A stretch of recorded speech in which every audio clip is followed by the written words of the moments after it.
talk about education here in Richland 1. We're about 500 square miles across the district. We're the 8th, 9th, sometimes 10th largest district in the state of South Carolina. Our budget is about 400 plus $1,000, 400 million, I'm sorry, 400 million, $400 million, not $1,000, $400 million, it's almost half a billion. We haven't made it there yet. This is my 15th year being on the school board. This is our 5th year of no tax increase, no millage increase. So we have not asked for or raised taxes in the last 5 years. So we've been good stewards of your money. We are AAA rated school district. We have one of the top credit ratings in the state of South Carolina. And so we're very proud of that.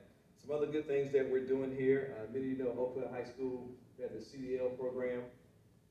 With that program this past year, we did move that to Hayward Career Center because there was so much ask and so much need for it, and we took it to Hayward Career Center. We are going to put a program back. I did talk to the superintendent before I came here today, this evening, and we're going to put a program back. We don't know what program just yet, but as soon as we do, we'll let you all know. Probably looking at something in real estate. We probably have every cluster, every industry in our school districts across the district. But real estate is one that has not been tapped in Richland 1.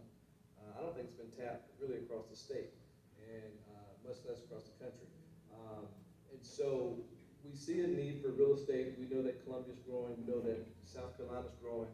And so we want to make sure that our young people are equipped with the skills and options and opportunities to go into real estate, whether it's investing, whether it's selling, whether it's buying, whether it's developing, which is what I do every day in the affordable housing arena. So we want to make sure that those young people have those opportunities to do that as well. These are some older brochures that I brought. In just a few months, you all will get the fall 2023 Spotlight 1 and Richland 1. We pass these out every year. We did a community survey. Back in 2014-15 during our annual strategic plan. And the community said, we don't know what's going on in the district. So here's one of the 3 publications that we produce and publish every year. Every citizen in Richland County, Richland 1, gets that. And then we also have our magnet program brochure that we also put out as well. Every once a year, we put this out in, I believe in February or March, when we do transfers. Students have opportunity to go to other programmatic transfers within the district. We also have another spotlight that we do mid-year. Again, these are some older ones that we've done. And so this one we did our stadiums several years ago. We completed all of our stadiums and athletic fields across the district without a bond from you all to ask you all for additional monies. We have some money saved, and we want to make sure that we got those out. And then lastly, our third publication is what we call the Spotlight End of the Year. You all should have gotten this, one of these throughout the summer. If you didn't get one, let me know. I'll try to get you one again. This is the older one that we have. Talk about the accomplishments that we've had over the previous year as well. I will say I'm very proud to serve on this board.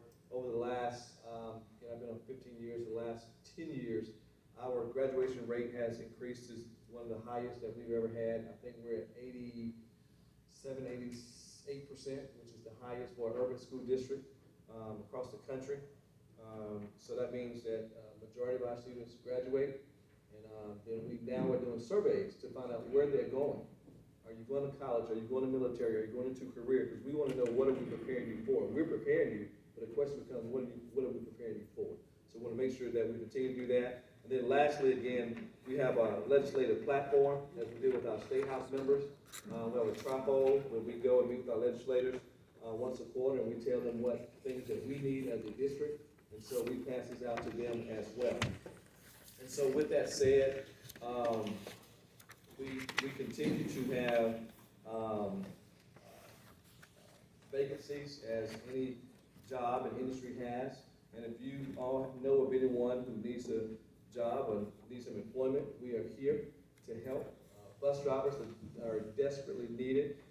We've had to cancel a few trips for some of our students to go on various learning experiences for our young people because we don't have enough bus drivers, but we have enough for our daily routes, and we triple route buses in Richland 1.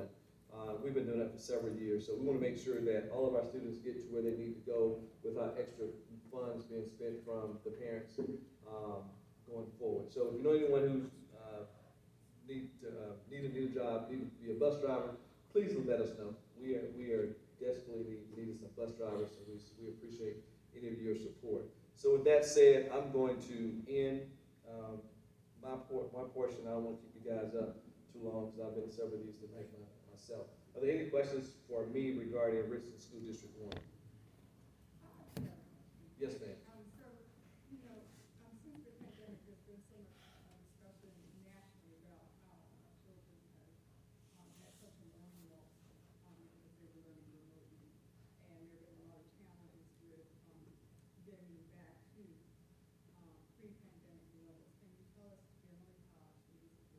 So the information, so I can tell you the data from the previous 2 years, we do have that data out. Typically, English tends to increase, and over the last 2 years, English has increased. Math, believe it or not, in Richland 1, we were one of 2 or 3 districts across the state where we increased math. Nationally, math scores went down. But because we put some things in place just before the pandemic, during the pandemic, and after the pandemic, we've seen those scores increase. And so I like to say that staff did that, the board didn't do it. We just gave the money to the superintendent so that he can hire the right people. With those, we have math interventionists and reading interventionists in our schools. So they almost get like a double, sometimes a triple dose of the services or the math or reading that they need. I will say this, the new scores are out with the embargo. Of course, I can't say anything about it, but I will say that we will be pleasantly pleased with the scores for Richland School District 1 coming up. I will say that. But just from the pandemic, I mean, that's really across the country, and I'll tell people, you can't look at 2019 and back scores because there's nothing to compare it to because there wasn't a pandemic prior to that. I would say look at 21 scores going forward, and those are better comparisons to where we are and where we need to be as a school district. In our strategic plan, which is what we control as a board, we went to the community. Our new plan will be coming out, so some of you may be getting a call from the district to serve on that committee. For us, our strategic plan is to 2024, so the 2025 to 2029, I think it's every 4 years, is going to be coming up. It's every 5, so 2024 plus 5 is 29, yeah. So that will be coming up. Particularly, we're going to look at the pandemic numbers and where we are and those things that we need to move forward. Let me also mention something else. Some of you also may be called to help us on the calendar committee. Our calendar committee has met. I'll serve as the board liaison on the calendar committee. We're looking at what we call a modified calendar or year-round school. That's a big thing across the country. We got to get away from this agrarian way of doing the calendar. We go to school for 9 months, then we out for 3. We're just not in that era anymore, so we got to push forward. So when you hear that, some of you may be called to give your input, and we appreciate that, and particularly when it comes to surveys. We need to hear what the parents and what the community has to say about those. But you will see a push towards modified calendars. Fairfield County has it, Aiken County has it, Greenwood County has it, Edgefield County has it. I think Kershaw I think they're doing it this year too, I can't remember, but you'll see across the state, other districts doing it as well. I saw a hand over here. Let me go over here, then I'll come back. Yes, sir. I guess my question is, it all sounds good. Yes, sir. What's your biggest problem?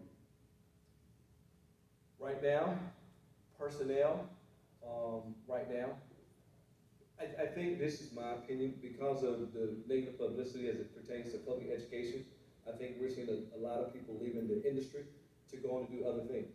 And they get paid just as much with less headache and less stress. I think if you're in teaching now, it's truly a ministry, it's truly a calling. Just like public service and what we do. It's truly a calling. You have to be in it with these young people because people are just leaving. I know some retirees who are right around my age, they bought their time out because they did not want to go back to the classroom. It's just, it is tough since the pandemic. It has hurt every industry across the country, but if folk can leave, we've seen teachers just leave because they were just tired, the mental anxiety, just the mental issues that come along with being in education, and just dealing with people in general. I think that's one reason why we need to do the calendar.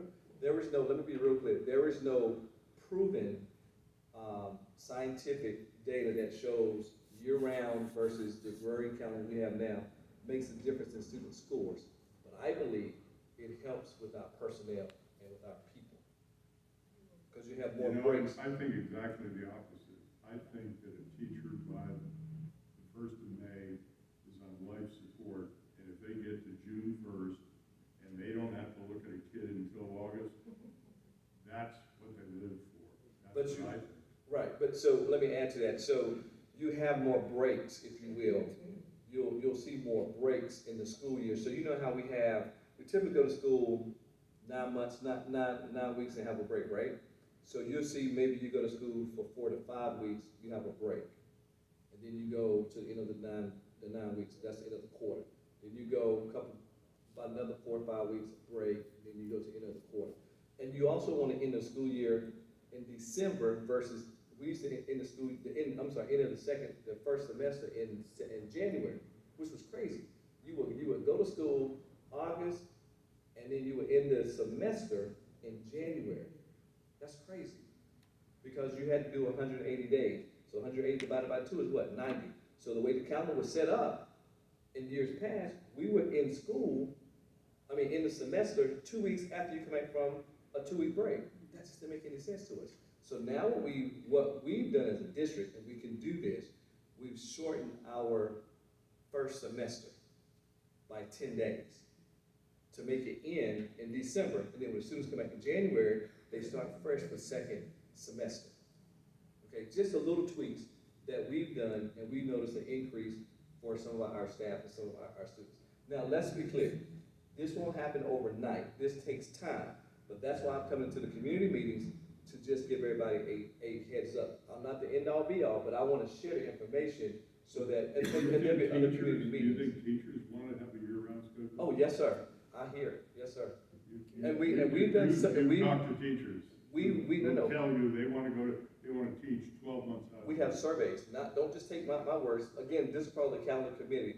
You will see that information come out when Dr. Witherspoon puts everybody back together. Because school just started, so he hasn't activated the calendar committee yet. Based off what we did last year, yes, sir. We've had a number of teachers that wanted to have the year-round school. So, in these exit interviews with teachers, they just say they're just burned out. They just don't want to be teachers anymore. It's not why they're leaving the profession. So I don't have all the of course, information in front of me, but I'd be glad to bring it back. They did present it to us in the board report. I just don't have it with me today, but I'd be more than happy to bring you back the information. I'd be bringing the group back the information. If you want to come back and talk again, sure. I'm certainly interested. But Madam President, you let me know, and whatever the questions are, I'd be glad to. I think kind of the sense I have is that there's a big discipline problem in classrooms, and teachers are not being supported by administrators, and that's why they want to get out of the classroom. Well, that is also a part of it. It's paperwork. Everybody I know that has gotten out of teaching, it was paperwork. Right. So you have a myriad of things. So let me say, I agree with all of you. So there's a myriad of things that happen. There's not one. That's why I hesitated when he asked the question. What's the one thing? It's a conjunction of a lot of things that have happened systematically over the years. Systematically, because it took us a long time to get to where we are, it'll take us some time to get out of it. So, Jabbar, hold on, let me get to not Madam Secretary. Yes, ma'am. Yes, ma'am. Jones. Would the summer school fee go down for the parents? Sometimes the fee for kids go to summer school is so high, will that go down? The fee for summer school? Yeah. Okay, the question was, will the fee for summer school decrease? From my understanding, there should not be a fee for summer school. We do a thing called Summer Soar, and we had over 13,000 of our young people this past year to attend Summer Soar. So there should not be a fee for summer school. I will say, During my 15 years on the board, we've never charged students fees to attend school. Now, you may have fees for clubs and organizations, but you got some school districts, they have a fee to attend school, or a fee to get a book, or a fee to, just to come to school. Like when I went to school, there was a fee to go to school. So we don't have a fee here in Richland One, but if you know of anybody that's happened to, call me. Let me know. I want to look into it because I want to get a better understanding. As far as I know, we don't charge for our young people to go to school. Yes, ma'am. My kids are grown, my grandkids are grown, they're all adults. And my children and my grandchildren all lived for their summer stuff. They swam competitively, they were in the pool 8 hours a day in the summer. A couple of my grandkids worked as counselors at summer camp. As a parent, at the time, I would love for year-round school. But looking back on it, these are really important things to some kids. And how summer camps, I mean, there are church camps that have 300 kids turn over every 10 days. How would that impact all, and summer swimming is just I'm talking year-round summer swimming, I'm not talking just the summer league. There are kids who are involved in all kind of sports that summer is their time to really be involved. Yes, ma'am. So what we have to do is change our mindset and change the shift. Because what I always ask is, are we for kids or are we kidding? So in other words, are we about the children or are we about activities that we think are best for us? Let me be real clear, and I tell parents this all the time. Parents are always in charge. You can take your child out of school at any time that you want to. Now let's be clear. From what I understand from the year-round schools in Greenville, Edgefield, Aiken, and some of these other districts, summer still is a little more relaxed. So for example, we get out of school typically before May 31st. We've heard from parents. They want us out before Memorial Day. We've done our best every year the last 6-7 years to get us out before May 31st. Typically, Richland One is always the first district to graduate. It's always been. So with that said, I think we'll continue to get 2 weeks out, and then we'll come back kind of like our summer soar for 4 weeks. And then we're out for two weeks in July, right around July 4th for 2 weeks. Then we'll come back probably 2 or 3 weeks in July, and then we'll start again in August when it starts. I don't have the exact calendar in front of me, but I can bring that back to Madam President if you want me to. I'll bring back a proposed calendar from these other districts, and I'll bring back the information, Mr. Bunsen, regarding the teacher survey as well. I'll be glad to. That is public. That's public knowledge. That's public knowledge. We've discussed that in our board working. Yes, ma'am. I think one of the things I'm interested in about it lines up with some of the other people is that, like,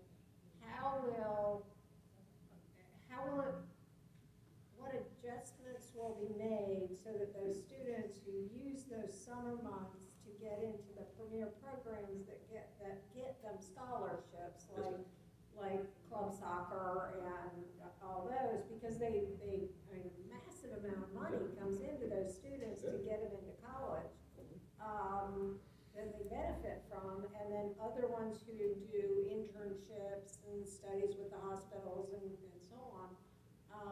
How is that all gonna work around a year-round schedule? And I know it doesn't all have to happen in the summer. Well, some of it does, because swimming can't much happen around here. We don't have indoor pools.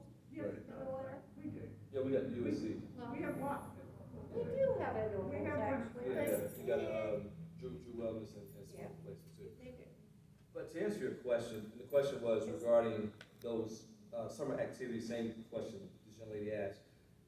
We gotta work through those, again, Yeah. that's why I say it won't happen overnight. But we need to have these conversations so that the community can tell us expectations, so that we can move forward. Again, we wanna make sure students get what they need so that they can be the productive citizens that we all are now. The world's changing. We gotta continue to get our young people, because state law says you gotta go to school 180 days. I think you will see that change in the next, in my opinion, 2 to 6 years. You will see that take the number out, you'll see more seat time. And seat time being time that you spend in school. I don't have that number, what that number is yet, but you'll see more of that. But we have to work together as a community, because we also got to think about the daycare providers. How will that affect them? Because the kids are out for 2 weeks or 2 week intersession, how does that work? And if I'm a parent working full time, who's gonna take care of my kids of Jameson and Jade? Who's gonna take care of Jameson and Jade while we're out for 2 weeks, or we get a 2 week break? What happens during that time? And that's all part of the conversation. I just wanted to introduce it to everybody tonight. It's not gonna happen 24, 25, maybe 25, 26, 26, 27. We're a bigger district. Those are smaller districts. Your Greenwoods, Edgefield, Kershaw, those are smaller districts. I'm trying to think I guess Aiken is a larger district, about the same number of students, about 20-some thousand students. So I need to look at Aiken and see how they've done theirs as well. But again, they started a couple of years ago, so it wasn't like they just dumped it on parents or the community within a year or so. So, Mr. Devine, I'm gonna stop you right there, because it seems like everybody wants you back. Okay. We'll invite you back with Dr. Witherspoon. If anybody had additional questions for Mr. Devine, y'all can have the conversation out in the hallway. We do have our other speaker here.